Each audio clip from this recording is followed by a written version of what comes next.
సాధారణంగా మనకి ఏప్రిల్ 1 అంటే ఏప్రిల్లోనే వస్తుంది, ఆ రోజు ఫూల్స్ డే అని చెప్పి మనం పిలుస్తుంటాం. కాకపోతే యాపిల్ దాన్ని తిరగరాస్తుంది అనమాట.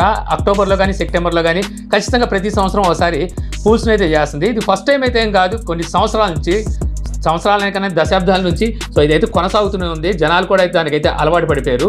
జనాలు కూడా వాళ్ళ దగ్గర నుంచి ఎక్కువ ఎక్స్పెక్ట్ చేయట్లేదు అన్న సంగతి వాళ్ళకు కూడా తెలుసు అనమాట. అందుకని చెప్పి ఎప్పటికప్పుడు జనాల్ని బకరాలు చేస్తూనే ఉంది. ఈరోజు యాపిల్ iPhone 16 సిరీస్ మొబైల్స్ని అయితే లాంచ్ చేసింది. సో ఏం చేసింది ఇక్కడ మార్పులు, అసలు నిజంగా 16 సిరీస్ మనం ఇప్పుడు కొనాలా అనేది మాట్లాడుకుందాం. లాస్ట్ టైం వీళ్ళు తీసుకొచ్చిన, అంటే 16 అండ్ 16 ప్లస్ గురించి మాట్లాడుతున్నాను. లాస్ట్ టైం వీళ్ళు తీసుకొచ్చిన 15 అండ్ 15 ప్లస్తో కంపేర్ చేస్తే బ్యాక్ సైడ్ కెమెరా డిజైన్ అనేది జస్ట్ చేంజ్ చేసింది అనమాట. కెమెరా డిజైన్ కూడా చూస్తే వీళ్ళు గతంలో తీసుకొచ్చిన డిజైన్నే మళ్ళీ తీసుకొచ్చారు. వర్టికల్ షేప్లో మనకి కెమెరా డిజైన్ అయితే కనిపిస్తుంది. ఈసారి వీళ్ళు తీసుకొచ్చిన ఈ డిజైన్ చూస్తుంటే నాకు CMF తీసుకొచ్చిన ఫోన్ 1 ఉంది కదా, ఆ డిజైన్ అయితే గుర్తొచ్చింది. అఫ్కోర్స్ అది వేరే అనుకోండి, అయితే అటువంటి షేప్లో అయితే నాకు కెమెరా డిజైన్ అయితే కనబడింది. ఇక మిగిలిన పరంగా చూస్తే డిస్ప్లే సేమ్ డిస్ప్లేనే తీసుకొచ్చింది. అలాగే మనకి ఇప్పటికీ అదే 60 Hz డిస్ప్లే రీఫ్రెష్ రేట్ ఉంటుంది. లుక్ పరంగా కూడా చుట్టూ చూడడానికి కానీ మొత్తం అంతా మనకి సేమ్ అలాగే ఉంటుంది. డిస్ప్లేకి ప్రొటెక్షన్గా వీళ్ళు ఇంతకుముందు సిరామిక్ షీల్డ్ తీసుకొచ్చారు, అందులో సెకండ్ జనరేషన్ అయితే యాడ్ చేశారు. మరోటి ప్రాసెసర్ తెలిసిందే, ప్రతి సంవత్సరం మార్చుకుంటూ వస్తుంది కాబట్టి A18 బయోనిక్ చిప్ సెట్ని అయితే యూజ్ చేశారు. ఇది ప్రీవియస్ జనరేషన్ ప్రాసెసర్తో కంపేర్ చేస్తే 30% మనకి పర్ఫార్మెన్స్ ఇంకా బెటర్గా ఉంటుంది, అంటే ఇంకా పెంచామని చెప్పేసి అయితే చెప్తున్నారనమాట. సాధారణంగా చెప్పే మాటలే ఇవి. ఇక అలాగే బ్యాటరీ కూడా పెంచామని చెప్తున్నారు. ఎంత పెంచారు అనేది తెలియదు, కానీ గతంలో ఉన్న వాటితో కంపేర్ చేస్తే 30% మీకు పవర్ ఎఫిషియన్సీ అయితే పెరిగిందని చెప్పి చెప్తున్నారు. కెమెరాస్ గురించి మాట్లాడుకుంటే సేమ్ కెమెరాస్లో కూడా ఎటువంటి మార్పు లేదు. సేమ్ అవే రెండు కెమెరాలు. 48 మెగాపిక్సెల్ అపాచర్ 1.6తో వస్తుంది. రెండో కెమెరా 12 మెగాపిక్సెల్ అపాచర్ 2.2తో వస్తుంది. లాస్ట్ టైం 2.4తో తెచ్చారు అల్ట్రా వైడ్ యాంగిల్, ఈసారి 2.2తో తీసుకొచ్చారు. దానికి కారణం ఏంటంటే మనకి ఈ 12 megapixel ultra wide angle censor ఉంది కదా, ఇందులో మనకి ఆటో ఫోకసింగ్ సిస్టమ్ కూడా అయితే తీసుకొచ్చారు. సో దీనివల్ల ఏమవుతుందంటే మనం మ్యాక్రో ఫొటోస్ని కూడా క్యాప్చర్ చేయొచ్చు, అలాగే వీడియోస్ని కూడా రికార్డ్ చేయొచ్చు. అదొక్కటే చేంజ్. అంటే సెన్సార్స్ పరంగా అదే 48 అదే 12 మెగాపిక్సెల్ ఉంటుంది. జస్ట్ మీకు యాడ్ చేసింది ఏంట్రా అంటే మ్యాక్రో ఫొటోస్ని అయితే తీయొచ్చు, అలాగే వీడియోస్ని రికార్డ్ చేయొచ్చు. ఇంతకు మించి మీకు మార్పు అయితే ఏముండదు. 4K 60 ఫ్రేమ్స్లో మీరు వీడియోస్ని అయితే రికార్డ్ చేయగలరు అనమాట. అలాగే మీ యాక్షన్ బటన్ ఉందిగా, దాన్ని క్యాప్చర్ కంట్రోల్ కింద అయితే తీసుకొచ్చారు. ఇంతకుముందు ఆల్రెడీ మనం మాట్లాడుకున్నాం, వీళ్ళు డెడికేటెడ్ కెమెరా బటన్ అయితే తీసుకొస్తారని చెప్పి. సో అదే బటన్ అనుకోవచ్చు అనమాట. ఆ బటన్ ప్రెస్ చేస్తే మనం కెమెరాలోకి ఎంటర్ అవుతాం. కెమెరాలోకి వెళ్ళిన తర్వాత కెమెరాలో జూమ్ ఇన్ జూమ్ అవుట్ చేసుకోవాలన్నా, అపాచర్ చేంజ్ చేయాలన్నా, ISO చేంజ్ చేయాలన్నా సరే మనం ఈ క్యాప్చర్ బటన్ని అటు ఇటు స్క్రోల్ చేస్తూ, అంటే పైన ఇలా ట్యాప్ చేసి అటు ఇటు స్క్రోల్ చేస్తూ మనం వాటిని అయితే చేంజ్ చేయొచ్చు. సేమ్ మనకి క్యాప్చర్ కంట్రోల్ అనేది ప్రోలో కూడా ప్రొవైడ్ చేస్తున్నారు. ప్రో అండ్ ప్రో మ్యాక్స్లో కూడా అయితే ఇస్తున్నారు. ఇక ఫైనల్గా చెప్పుకోవాల్సింది వైర్లెస్ ఛార్జింగ్ కొంచెం పెంచారు. ఇంతకుముందు 15 వాట్ మ్యాక్సేఫ్ వైర్లెస్ ఛార్జింగ్ ఉండేది కదా, దాన్ని 25 వాట్ తీసుకెళ్లారు. ఇక మనం iPhone 16 Pro and Pro Max గురించి మాట్లాడుకుంటే గతంలో తీసుకొచ్చిన మొబైల్ ఫోన్స్తో కంపేర్ చేస్తే ఇందులో స్క్రీన్ సైజ్ అనేది లిటిల్ బిట్ పెరుగుతుంది అనమాట. గతంలో మనకి 6.1 ఇంచెస్ అలాగే 6.7 ఇంచెస్ ఉంటాయి అనుకుంటా. ఇప్పుడు 6.3 ఇంచెస్ 6.9 ఇంచెస్ డిస్ప్లే సైజ్ అయితే పెరుగుతాయి. దానికి కారణం ఏంటంటే మొబైల్ సైజ్ పెరగలేదు, ఇక్కడ స్క్రీన్ టు బాడీ రేషియో పెరిగింది. లాస్ట్ టైం మనకి 89% 88% మనకి స్క్రీన్ టు బాడీ రేషియో ఉండేది. ఈసారి అది 91.4% మనకి స్క్రీన్ టు బాడీ రేషియో అయింది. దానివల్ల మనకి డిస్ప్లే సైజ్ అనేది లిటిల్ బిట్ పెరుగుతుంది. అది మీకు కనబడదు, కానీ బెజల్స్ అనేవి తగ్గి కనిపిస్తాయి అన్నమాట. బాగా నేరో బెజల్స్ అయితే కనిపిస్తాయి. ఇది ఒక చేంజ్ అయితే మీకు కనిపిస్తుంది. అలాగే దీనికి కూడా మనకి పైన సిరామిక్ షీల్డ్ సెకండ్ జనరేషన్ అయితే ఉంటుందన్నమాట. ఇక processor A18 Pro Bionic chip set అయితే ఇందులో యూజ్ చేశారు.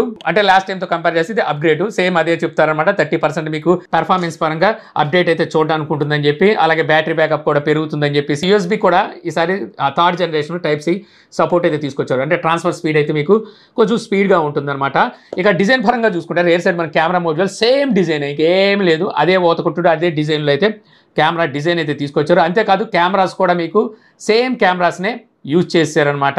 అంటే మెయిన్ కెమెరా మీకు 48 మెగాపిక్సెల్తో వస్తుంది. Secondary camera 48 megapixel ultra wide angle sensor. So ఇంతకుముందు ఆల్రెడీ మనం మాట్లాడుకున్నాగా ఆటో ఫోకస్ ఫీచర్ మనకి ఇందులో కూడా అయితే ఉంటుంది.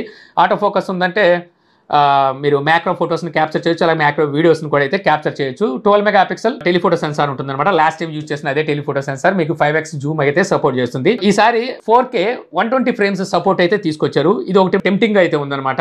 అంటే మనం సినిమాటిక్ వీడియోస్ ఏమైనా షార్ట్స్ తీసినప్పుడు వీడియో రికార్డింగ్ అక్కడ స్లో మోషన్ మనకు కావాల్సినప్పుడు అడ్జస్ట్ చేసుకొని చక్కగా ప్రజెంట్ చేయొచ్చు. అదైతే మనకి Pro ప్రో మ్యాక్స్లో అయితే ఇచ్చారు.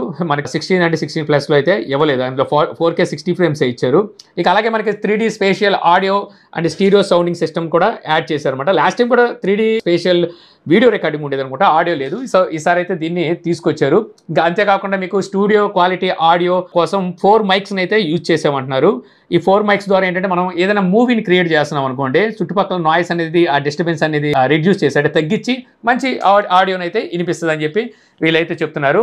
ఇంకా ఇందులో కూడా మీకు యాక్షన్ బటన్లో క్యాప్చర్ కంట్రోల్ని అయితే ప్రొవైడ్ చేస్తున్నారు అనమాట, కెమెరాని కంట్రోల్ చేయడం కోసం. అలాగే వైర్లెస్ ఛార్జింగ్ కూడా ఇందులో కూడా మీకు 25 what max safe wireless charging support అయితే చేస్తుంది. ఇవి మనకి 16 plus pro and pro max ఈ 4ట్లోనూ మనకి జరిగిన చేంజెస్ ఇవే ప్రధానమైన చేంజెస్ మనకి ప్రాసెసర్లో కనిపిస్తుంది. ఆ తర్వాత వైర్లెస్ ఛార్జింగ్ 25 వాట్ని ఇచ్చారు. ఈ కెమెరాలో చిన్న అప్డేట్ అనమాట, అది అల్ట్రా వైడ్ యాంగిల్లో మార్పు తీసుకొచ్చారు కదా, దానివల్ల మనం మ్యాక్రో ఫొటోస్ని క్యాప్చర్ చేయొచ్చు. ఇది ఇంకా తర్వాత మనకి 4K 120 ఫ్రేమ్స్లో మనం ప్రో అండ్ ప్రో మ్యాక్స్లో రికార్డింగ్ చేయగలం. ఇవే ఇంకా ఇంతకు మించి పెద్దగా అసలు చూపించుకోవడానికి కూడా ఏం లేదు. కావాలంటే మీరు ఈ GSM మీరు కానీ ఇక్కడికి వెళ్ళి మీరు కంపేర్ కూడా చేయొచ్చు, పక్కన పెట్టి స్పెసిఫికేషన్ పరంగా ఏమి మీకు చేంజెస్ అయితే కనిపించవు. ఇక అలాగే యాపిల్ ఇంటెలిజెన్స్ గురించి మాట్లాడుకుంటే, సో ఇది అయితే వీళ్ళు ఇక్కడ ప్రజెంటేషన్కి అయితే తీసుకొచ్చారు. కానీ అవుట్ ఆఫ్ ది బాక్స్ మనం ఈ మొబైల్స్ కొన్న తర్వాత ఈ ఫీచర్ అయితే రాదు. సో ఈ ఫీచర్ మనకి నెక్స్ట్ ఇయర్ అయితే చూడడానికి ఉంటుంది. ఈ మొబైల్స్లో అప్డేట్ ద్వారా అయితే నెక్స్ట్ ఇయర్ ఇస్తారు. ఆల్రెడీ ఈ విషయాలు మనం చాలాసార్లు టెక్ న్యూస్లో కూడా మాట్లాడుకున్నాం, వీళ్ళు ఈసారి అయితే తీసుకురావట్లేదు అని చెప్పేసి.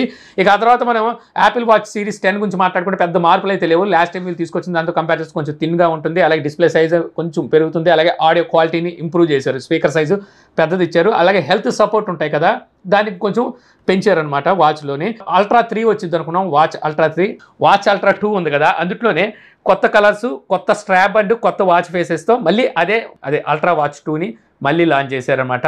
దీన్ని మించిన ఇది ఇక్కడ మామూలుగా కాదనమాట, ఇక్కడ బక్రాలు చేయడానికి గట్టిగా ఫిక్స్ అయ్యి తీసుకొచ్చారు. ఇదొకటి, ఇంకోటి ఎయిర్పాడ్ మ్యాక్స్ ఉన్నాయి కదా, సేమ్ అంతే. మనకి కొత్త జనరేషన్ సెకండ్ జనరేషన్ తీసుకొస్తారనుకుంటే సెకండ్ జనరేషన్ ఏం తీసుకురాకుండా టైప్ సితో అలాగే కొత్త కలర్తో అయితే దాన్ని తీసుకొచ్చారు. ఇక ఎయిర్పాడ్ 4లోనే ANC సపోర్ట్తో 2 అయితే తీసుకొచ్చారనమాట. ఇక వీటి ప్రైజెస్ అయితే చెప్పాల్సిన అవసరం లేదు. ఈసారి కిడ్నీలు లివర్లు కూడా సరిపోవు అనుకుంటా వీళ్ళకి ఇవ్వడానికి, ఆ రేంజ్లో ప్రైజ్లు అయితే పెట్టారు. అంటే లాస్ట్ టైం కూడా అలాగే పెట్టారులేండి, పెద్ద మనకి ఇప్పుడు అలవాటు అయిపోయింది యాపిల్ అంటేనే ప్రైజ్లు ఎక్కువలో తీసుకొస్తారని. iPhone 16 మనకి బేస్ వేరియంట్ స్టార్టింగే 79,900తో స్టార్ట్ అవుతుంది, దాదాపుగా 80,000తో స్టార్ట్ అవుతుంది అనమాట. స్టార్టింగే అకౌంట్ స్టార్ట్ అవుతుంది. ఇక ప్లస్ అయితే మీకు 89,900 రూపాయలతో స్టార్ట్ అవుతుంది. ఇక ప్రో 1,19,900తో స్టార్ట్ అవుతుంది, అంటే 1,20,000 రూపాయలతో స్టార్ట్ అవుతుంది. ఇక ప్రో మ్యాక్స్ 1,44,900తో స్టార్ట్ అవుతుంది, దాదాపుగా 1,45,000 రూపాయలతో అయితే మన ఇండియాలో స్టార్ట్ కాబోతున్నాయి అనమాట వీటి prices. Watch series 10 starting variant వచ్చేసరికి 47,000 రూపాయలతో అయితే స్టార్ట్ అవుతుంది. అల్ట్రా 2 90,000 రూపాయలు, అలాగా అదే ప్రైస్లో అయితే ఈ అల్ట్రా 2ని అమ్ముతున్నారు. ఎయిర్పాడ్స్ 4 చూసుకుంటే మీకు 12,900 రూపాయలతో స్టార్ట్ అవుతుంది. నేను చెప్పాను కదా అఫోర్డబుల్ అని, ఇదే అఫోర్డబుల్ అనమాట. మనకి దాదాపుగా 13,000 రూపాయలు పెడితే మీకు యాపిల్ నుంచి ఎయిర్పాడ్స్ అయితే ఇప్పుడు వస్తాయి. ANC అయితే మీకు 17,900తో స్టార్ట్ అవుతుంది, దాదాపుగా 18,000 రూపాయలు అనమాట దీని ప్రైజు. సో చూసారు కదా, ఏం లేదు, ఏ మార్పు అయితే ఉండదు అనమాట. అందుకే పెద్దగా యాపిల్ ఇది వరకు ఈ లాంచ్ ఈవెంట్లు అవి పెడుతుందంటే కొద్దిగానే ఎగ్జైట్మెంట్ ఉండేది. ఈ మధ్యకాలంలో అసలు జనాలు అది కూడా చచ్చిపోయింది, ఎవడ పెద్ద పట్టించుకోవట్లేదు. అయినప్పటికీ వీళ్ళకు ఉండే ఆ బేస్ ఏదైతే ఉంటుందో, ఫ్యాన్ బేస్ కానీ అలాగే వాళ్ళ కస్టమర్ బేస్ కానీ, సో అది ఎప్పటికప్పుడు గ్రాఫ్ పెరుగుతూ ఉంది. అందువల్ల వీళ్ళు చేష్టలు ఇలా జరుగుతున్నాయి అనమాట. దానికి ఎందుకంటే యాపిల్కి వేరే ఆల్టర్నేటివ్ లేదు, ఆండ్రాయిడ్ కంటే ఆల్టర్నేటివ్ కాదు కదా, దాని కూడా ఉన్నాయి దానికి. కానీ దీనికి అలా కాదు, దీనికి యాపిలే మొగుడు అనమాట. వాళ్ళు ఏం చేసినా సరే, అంటే వాళ్ళు ఒక రోడ్డు మీద ఉన్న రాయిని తీసుకొచ్చి ఐరాక్ అని చెప్పినా సరే కొనే వాళ్ళు ఉన్నారు, కాబట్టి వీళ్ళు ఆటలు ఇలా సాగుతున్నాయి. సో మీకు ఎలా అనిపించింది ఈవెంట్, ఇక్కడ వీళ్ళు తీసుకొచ్చిన ఈ ప్రోడక్ట్స్ అనేది నాకు కామెంట్ సెక్షన్లో అయితే చెప్పండి.